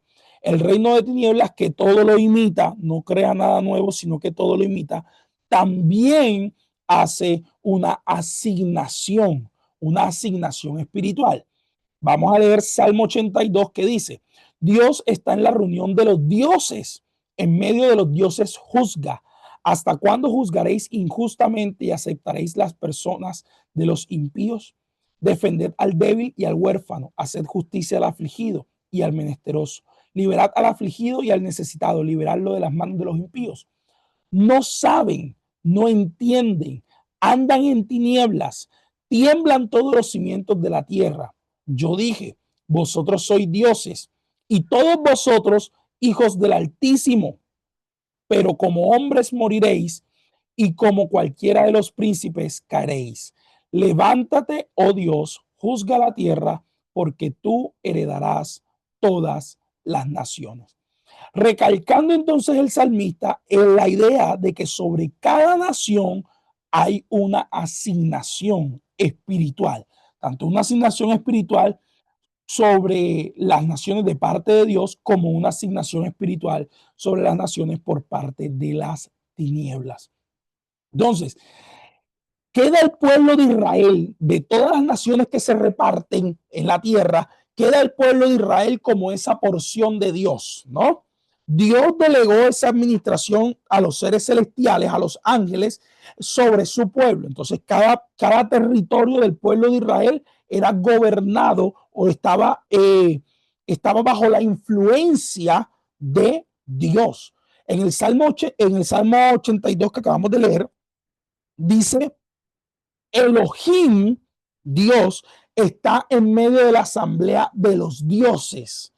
Entonces, Dios preside la corte de los cielos, dice la Nueva Traducción Viviente, y pronuncia juicio en medio de los seres celestiales. Dios juzga. Entonces, Elohim, nuevamente, el que mencionaron en Deuteronomio, está juzgando los seres celestiales que operan sobre las naciones, que administran las naciones.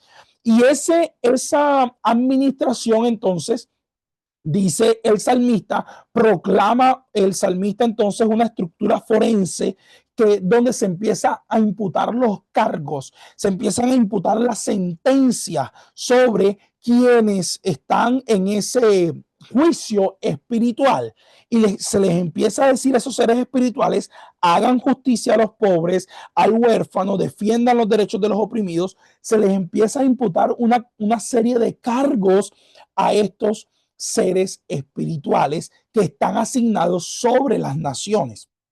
Ahora, cuando llega el punto final o a la sentencia final, el versículo 7, que es la sentencia final, dice: pero morirán como simples mortales y caerán como cualquier otro gobernante. Levántate, oh Dios, y juzga a la tierra, porque todas las naciones te pertenecen.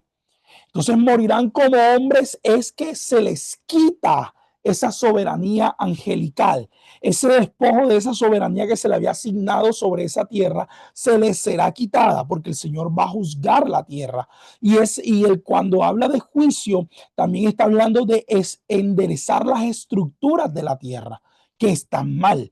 Entonces, vemos tanto en Deuteronomio como en el Salmo 82 que sí hay una influencia espiritual de principados, de ángeles que están gobernando territorios. También lo vemos en Daniel número 10, que esto es respuesta a lo que ahorita me preguntaban de pastor, ¿dónde aparece en la Biblia eso? En Daniel número 10 también aparece cuando vemos al príncipe de Persia y al príncipe de Grecia, y también a Miguel, que es el príncipe de Israel, ¿no? Que hace referencia al príncipe de Israel. Entonces, se refleja ese conflicto. También en Apocalipsis lo vamos a ver. Un conflicto de principados donde hay una autoridad sobre la tierra, sobre territorios. Y en el caso, por ejemplo, de Miguel, que es el protector de Israel, tiene una autoridad sobre quienes están en Israel. Si nosotros pasamos al Nuevo Testamento, vamos a encontrar el ejemplo del endemoniado de Gadara. El endemoniado de Gadara, recuerden ustedes que Gadara hace parte de la Decápolis. El mapa de pronto no lo traje en este momento, se los voy a compartir. El territorio estaba dividido por el Gran Mar. De un lado estaba el pueblo de Dios y del otro lado estaba la Decápolis. La Decápolis eran 10 ciudades que estaban lejos de Dios, completamente lejos de Dios. Y en una de esas ciudades, una de esas regiones, está Gadara. La región de Gadara era una región que hacía parte de esa Decápolis. Había una persona, el Señor decide cruzar al otro lado, ¿no? Y cuando el Señor cruza al otro lado, indica que indica que va a haber una conquista territorial, pero esa conquista territorial también era una conquista espiritual. El evangelio de Jesús no solamente estaba atravesando la frontera, sino que también ese mismo Espíritu de Dios estaba llegando a una nueva región. Y esa nueva región entonces va a contrarrestar y empieza la guerra, ¿no? Y esa guerra implica algo. Miren lo que implica esto. Cuando el Señor llega, aquel hombre tiene una legión adentro, ¿no? ¿Cómo te llamas? El hombre le contesta legión. En el contexto romano, una legión son 6.000 soldados. Entonces, estamos hablando de que si lo leemos en contexto romano, en otros contextos son 1.000, pero en el contexto romano eran 6.000 huestes espirituales de maldad. Estamos hablando de que esa persona convivía con 6.000 demonios adentro. Ahora, pastor, ¿cómo una persona puede tener 6.000 demonios adentro? ¿Por qué el endemoniado de Gadara llega a esa condición? Porque el endemoniado de Gadara pasó por diferentes procesos de exorcismo que ninguno tuvo resultado. Y cuando una persona, un resultado contundente, cuando una persona pasa por estos procesos de liberación sin resultado, su estado cada vez va a ser peor. Entonces dice la escritura que a aquel hombre lo mandaron a vivir al cementerio. ¿Por qué lo mandan a vivir al cementerio?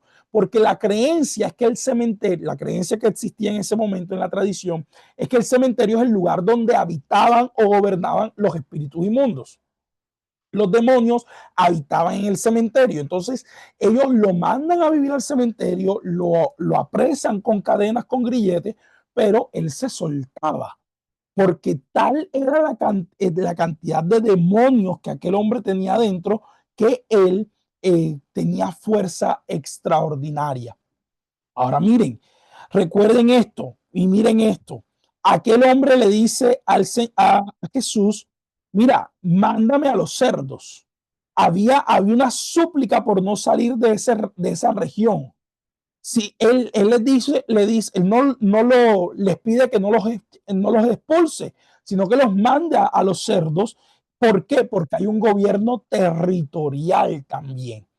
Entonces, ese gobierno territorial, ellos no querían salir de la región, no querían soltar el control de la región, y entonces podemos rectificar que esos espíritus gobiernan personas, pero que también gobiernan territorios.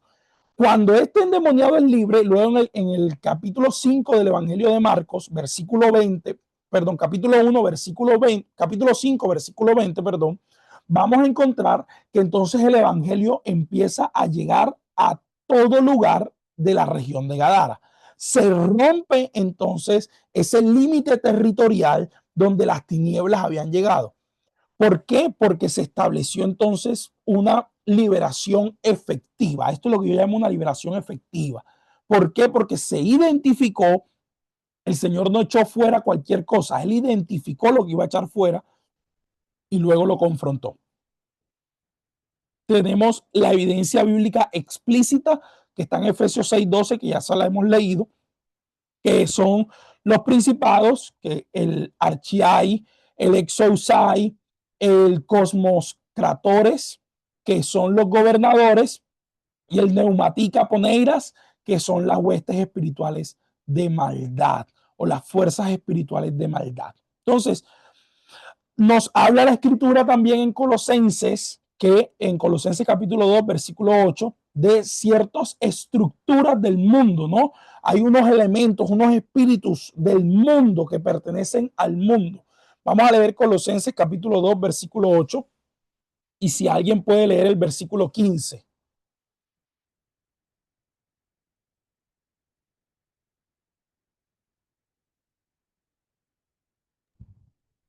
Y despojando a los principados y a las potestades, los exhibió públicamente, triunfando sobre ellos en la cruz. El versículo 15. Sí, ese fue el que leí, versículo 15. ¿Y el 8? El 8, mirad que nadie os engañe por medio de filosofías y huecas sutilezas según la tradición de los hombres, conforme a los rudimentos de este mundo y no según Cristo. ¿Lo leo? ¿Sigo? No, hasta ahí solamente el 8 y el 15. Miren, Bueno, aquí aparece algo y es esos rudimentos del mundo, ¿no? ¿Y qué son los rudimentos del mundo? Los rudimentos del mundo son esos principios elementales, los rituales, las cosas éticas, esos principios que Cristo supera, muchas veces se ha interpretado ese principado como no solamente como una entidad, sino como una forma de pensamiento, sea forma de pensamiento o sea una entidad espiritual. Cristo los superó y los despojó. Fíjese, no los reprendió, lo hablábamos ahorita, ¿no? No los reprendió, sino que los despojó. ¿Qué es despojarlos, pastor? Quitarles el poder. Les quitó el poder, entonces ahora por eso nosotros podemos creer que estamos por encima de ellos, porque ya ellos no tienen poder, porque fueron despojados de la autoridad que tenían sobre los hijos de Dios. Ese es el fundamento bíblico para esta creencia. Tenemos también 1 Corintios 8:10 y el capítulo 10, versículos del 19 al 21, donde nos empieza a hablar de los ídolos, donde nos empieza a hablar de los demonios que hay detrás de las tendencias de idolatría. Aparece Apocalipsis capítulo 2, versículo 12 al 13 con la iglesia de Pérgamo, que habla de que en Pérgamo está el trono de Satanás, porque había una hegemonía idolátrica, que vamos a hablar acerca de eso.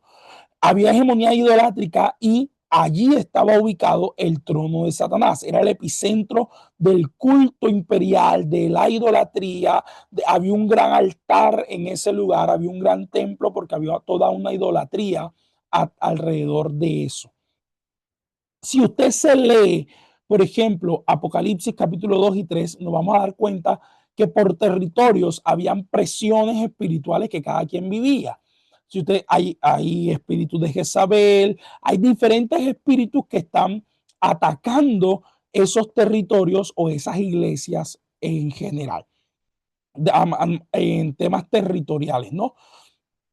Sí hay una incidencia en culturas, esto es real, sí hay una incidencia en personas, lo estamos viendo, en estructuras, en naciones, en territorios. ¿Cuál es la verdad bíblica? La que está en Colosenses 2:15, la que está en Efesios 1:20 al 23, y es que el Señor venció todo eso. Entonces la iglesia libra la batalla desde la victoria, desde esa victoria de Cristo. Cristo ya los venció.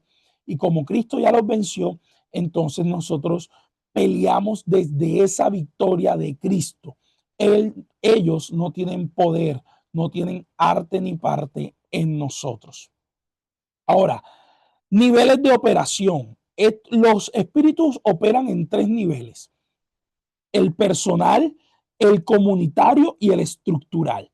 Y voy a empezar, digamos, del más grande al más pequeño. Hablemos del estructural o del territorial. Hablamos de que es cuando hay en naciones, hay cultos al César, cuando hay todo esto lo vamos a ver, por ejemplo, en la iglesia, en Apocalipsis capítulo 13, nos hablan de la gran ramera, de cómo habían cultos al imperio, en el culto al César, en el imperio romano, modelos económicos injustos, violencia sistemática, las guerras, empiezan todas las filosofías deshumanizantes, empiezan las nuevas formas de esclavismo, cómo nos controlan por medio de los medios de comunicación. Esos son operaciones espirituales a nivel territorial, como es el caso del príncipe de Persia, ¿no? El príncipe que estaba detrás de eso. El príncipe de Grecia, Persia tenía que ver mucho con el tema económico y Grecia con el tema intelectual. Cómo nos controlan en cuanto a los conocimientos, cómo las universidades se han convertido en centros de adoctrinamiento. Incluso algunos colegios también se convierten en centros de adoctrinamiento a la nueva generación para que crean lo que los docentes o lo que la universidad o lo que una corriente política considera correcto.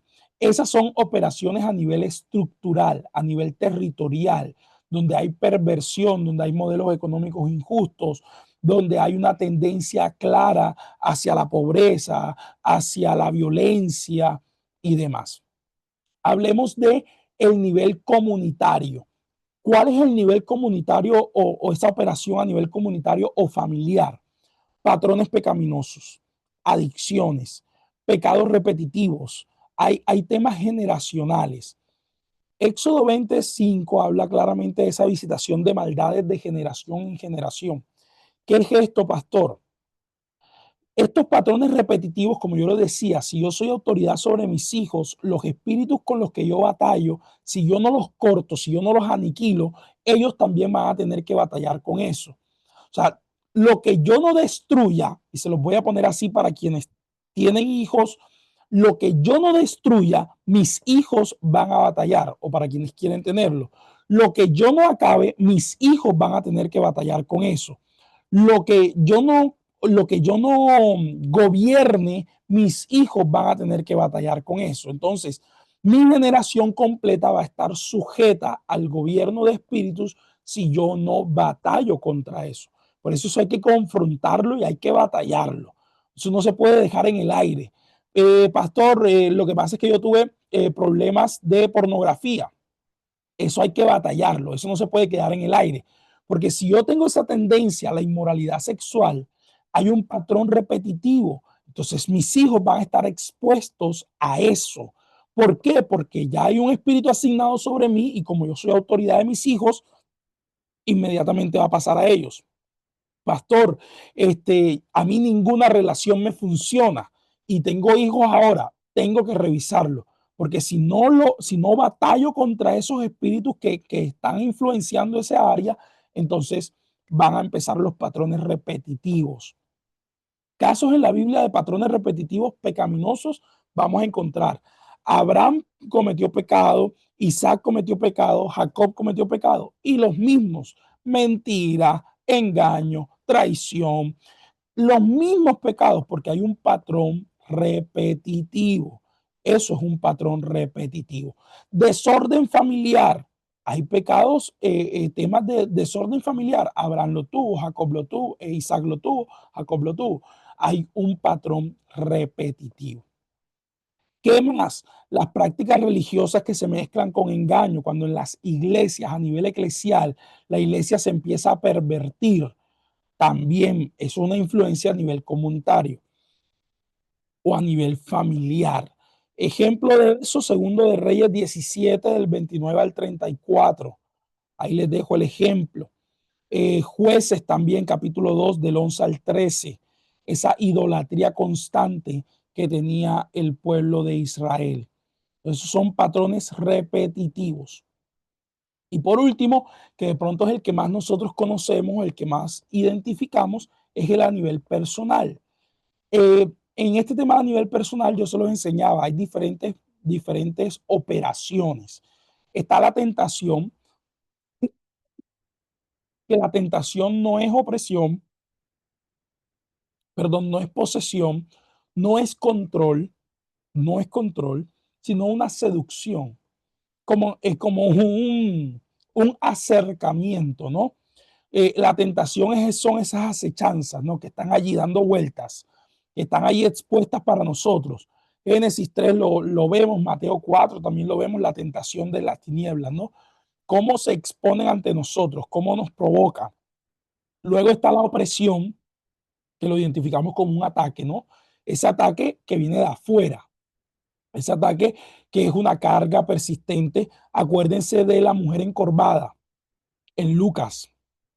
¿Han leído ustedes ese texto? La mujer encorvada en Lucas 13:11.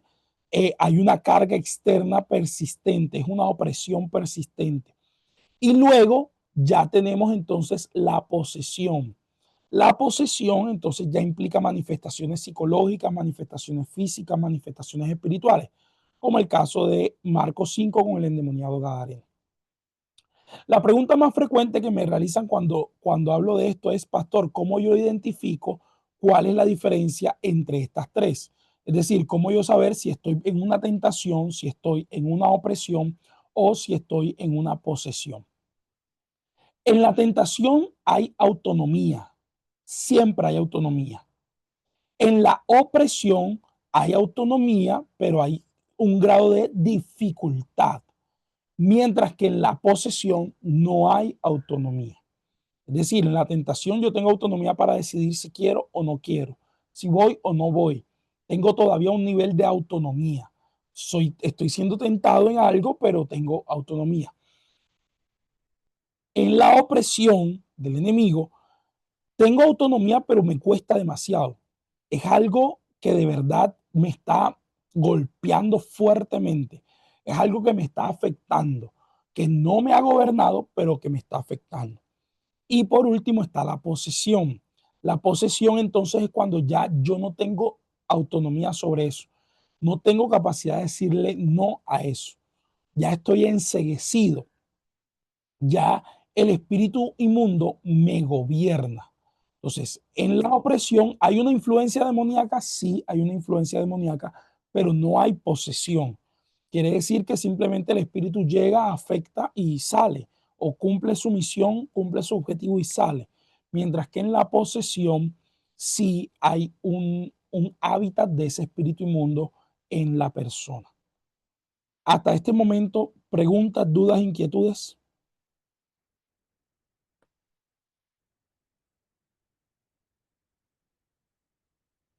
¿Todo está claro hasta el momento? Listo, entonces, avanzo en esto. Lo que les decía ahorita, hegemonía idolátrica. Pastor, ¿qué es la hegemonía idolátrica? La hegemonía idolátrica es todo un sistema que está orientado hacia la idolatría. Cuando nosotros hablamos de hegemonía idolátrica, estamos hablando de que el sistema, todo el sistema en el que vivimos, en el que nos movemos, está orientado hacia la idolatría. Todo lo que se vive, todo lo que se respira. Por ejemplo, Colombia está viviendo, está pasando por un proceso de hegemonía idolátrica, donde todo lo que nosotros vivimos, todo lo que estamos viviendo, lo que estamos enfrentando, son resultados de ¿qué? Resultados de una tendencia fuerte a la idolatría. En nuestro país lastimosamente se le ha entregado a los principados que vienen entonces a gobernar. Cuando hablamos de hegemonía idolátrica, hay unas formas sencillas de identificar cuando en una familia, en un país, en un lugar, hay hegemonía idolátrica. Número uno, hay patrones repetitivos. Violencia, por ejemplo. Violencia cultural, violencia familiar. Cuando hay una violencia repetitiva, cuando por ejemplo el homicidio se ve algo normal, cuando usted ve que se muere el uno, se muere el otro, se muere el otro, se muere el otro y todos se mueren de manera trágica, todo esto es parte de esos patrones destructivos que hacen parte de la hegemonía idolátrica. ¿Qué más? La corrupción institucional, cuando los sistemas políticos buscan beneficiar a unos y no a otros. Sobre la violencia, en Génesis capítulo 4, versículos 23 y 24, aparece la famosa canción de Lamec, que la canción de Lamec es la adoración o la exaltación a un asesinato. Entonces, la violencia se empieza a normalizar, se empieza a ver como parte de nuestras instituciones, como parte de nuestra vida diaria. ¿Cómo usted, por ejemplo, identifica que sobre Colombia está este tema? Porque usted fácilmente entra a Instagram y le sale una noticia de un muerto y a la siguiente le sale la noticia de alguien que se ganó la lotería. Y nos hemos deshumanizado tanto que lo vemos como normal. Algunos nos entristece, pero seguimos nuestra vida como si nada estuviera pasando. Hay ocultismo, hay culto a través del ocultismo, hay prácticas religiosas ocultas. Y en Colombia lo estamos viviendo con todo este tema de los chamanes, con todos estos temas espirituales, espiritistas. Por ahí ahora hay un médico famoso que se dedica a todo este tema de las artes mágicas. Lo vimos en el Congreso de nuestro país, cómo lo consagraron por medio de estos cultos o estos rituales ocultistas que son, ya no se hacen en privado, sino que se hacen en público y se disfraza de cultura. se disfraza de la famosa cultura tradicional, de nuestras raíces, de nuestros ancestros, se disfraza de este discurso y se empieza a hacer público todas estas prácticas ocultistas. Estos son señales de que en nuestro país o en nuestro territorio o que esta persona está siendo entonces parte de esta hegemonía idolátrica que está llevando al control de los espíritus inmundos. También vamos a ver señales, templos, monumentos, estructuras, vamos a ver símbolos. No sé si de pronto en la ciudad de Bogotá lo haya, pero acá en Barranquilla sí hay lugares puntuales de la ciudad, por ejemplo en la 46 eso es como con la 99 por allí, casi llegando a la 100, hay unos símbolos en la carretera, en un monumento que hicieron allí, hay unos símbolos específicos que son dedicados a todo este tema del gnosticismo, del ocultismo. Entonces, las ciudades son entregadas, son marcadas por medio también de las arquitecturas. Y también sobre la 58 en nuestra ciudad hay un simbolismo en un lugar, hay un símbolo en toda la entrada, que es el símbolo masónico. Y hay muchas marcas que de pronto muchas veces cuando no reconocemos estos símbolos, lo vemos como si nada, pero sí tienen realmente una trascendencia espiritual. Todo eso es resultado entonces o muestra de que hay un gobierno de tinieblas sobre un territorio. Hemos llegado al final de la sesión de hoy. ¿Alguien tiene preguntas, dudas, inquietudes?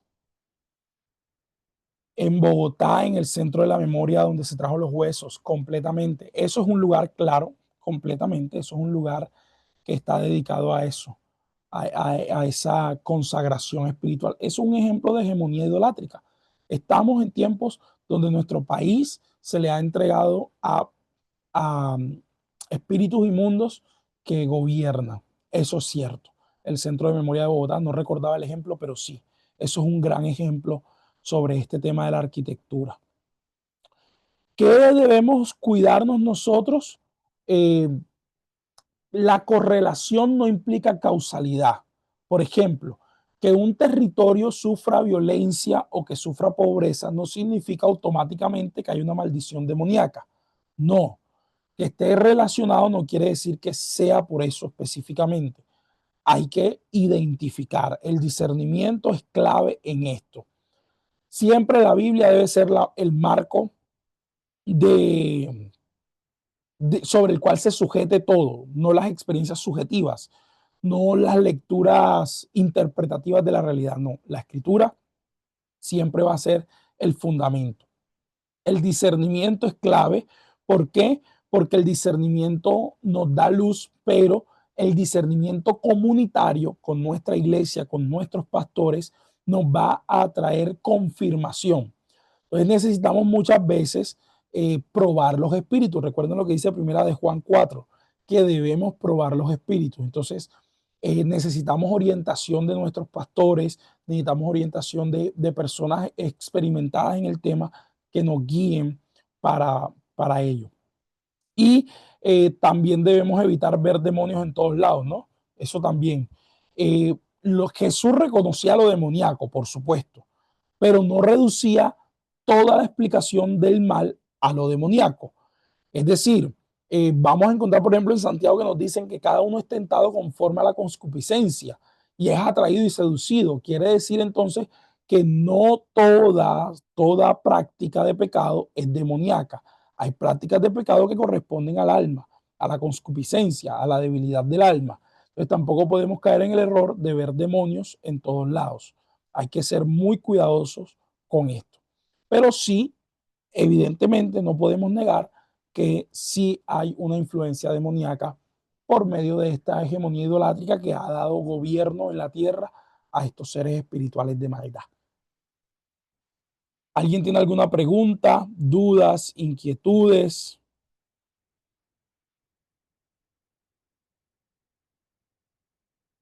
Si no hay preguntas, si no hay dudas, inquietudes, una recomendación a quienes les gusta leer. Hay un libro muy bueno que se llama, bueno, realmente no sé si todavía lo producen o si todavía lo sacan, es bastante viejito. Se llama El diablo, los demonios y la guerra espiritual. Es un libro exageradamente bueno, es de Tom Brown y es un libro muy bueno que habla acerca del tema. Como todo, uno debe aprender a leer, tomar lo bueno y desechar lo malo. Si de pronto hay algo que en el libro no le encuentran fundamento bíblico, prueben los espíritus, siempre prueben los espíritus. Pero este libro habla mucho acerca de cómo opera el reino de las tinieblas, cómo identificarlo, tiene un buen marco bíblico y habla mucho acerca de esto. La portada es esta, no sé si alguna vez lo han leído, esta es la portada, si lo pueden encontrar por allí. Yo no lo tengo realmente digital, si lo tuviera digital con mucho gusto se los compartiría, pero es bastante viejito, esto es del 2007, imagínense. Entonces es bastante ya viejito, entonces no sé si realmente todavía está en producción, pero es muy bueno este libro. Y ¿Nos recuerdas el autor, pastor, por favor? Tom Brown. Tom Brown. Es un libro bastante bueno. Así que si les gusta leer, pueden leerlo y también van a encontrar en él bastantes explicaciones sobre este tema de la guerra espiritual. ¿Listo? Para todos ustedes, feliz noche, que descansen. Nos vemos el próximo martes. Bendiciones. Por Play Bueno, Libros por lo ahí nos pueden. pusieron en el chat que está en Mercado Libre. Sí, pase también Bendición, buenas por, noches. Gracias por la también, excelente clase. también por Play Gracias. Libros, Muy ahí también amable, lo pueden pastor. conseguir.